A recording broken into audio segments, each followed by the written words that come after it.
रामकृष्ण हरी. आज आमचे चुलते दिनकर महादेव आहेर आमचे अण्णा आज त्यांना मुलाला भेटण्यासाठी स्वीडनला विमान प्रवासानं पहिल्यांदाच जात आहेत पती पत्नी सहित. आमची ताई आणि आमचे अण्णा. आणि यांना निरोप देताना आम्ही आज सगळी जण कुटुंबातली सगळी मंडळी या ठिकाणी जमा झालेले आहोत. आमचे आप्पा प्रभाकर आहेर सर, आमचा भाऊ गणेश आहेर सर, गणेश आहेर आणि डॉक्टर गणेश त्यांच्या पत्नी समेत सगळ्या कुटुंबानं आज अण्णांना निरोप देण्यासाठी ही सगळी या ठिकाणी मंडळी जमा झालेली आहेत.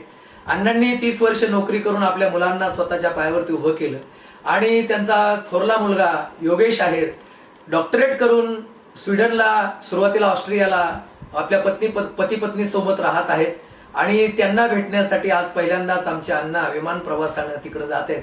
आमच्या कुटुंबासाठी, आमच्या सगळ्या आहेर परिवाराला हा सगळ्यात मोठा आनंदाचा क्षण आहे. आमच्या घरातली मुलं एवढ्या सातासमुद्रापलीकडे नोकरी करताना, स्वतःचं जीवन समृद्ध करताना आईवडिलांनी जी प्रयत्नाची पराकाष्ठा केली, शिक्षकी नोकरी करता करता आपल्यापेक्षा आपलं जीवन आपल्या मुलांचं सुंदर असावं हा उदात्त हेतू मनामध्ये ठेवून उच्च शिक्षण देऊन त्यांना सातासमुद्रापलीकडे पाठवलं आणि त्या ठिकाणी ते नोकरीच्या निमित्तानं स्थिर झाले. त्या ठिकाणी त्यांना भेटण्यासाठी जाताना 1 महिनाभर आमचे अण्णा आणि ताई त्या ठिकाणी थांबणार आहे. त्यांच्या आनंदाच्या क्षणामध्ये आम्ही सर्वजण सहभागी व्हावं अशी आमची सगळ्यांची इच्छा होती. म्हणून त्यांना निरोप देताना हा सुंदर ही आठवण आमच्या मनामध्ये कायम राहावी म्हणून हा सगळा शब्द प्रपंच. मला स्वतःला शिक्षण देताना मी 5 वर्ष त्यांच्याकडे शिक्षणासाठी राहिलो.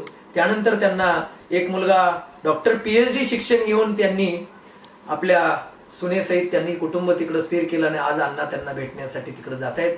खरोखर ही अतिशय आनंदाची गोष्ट आहे.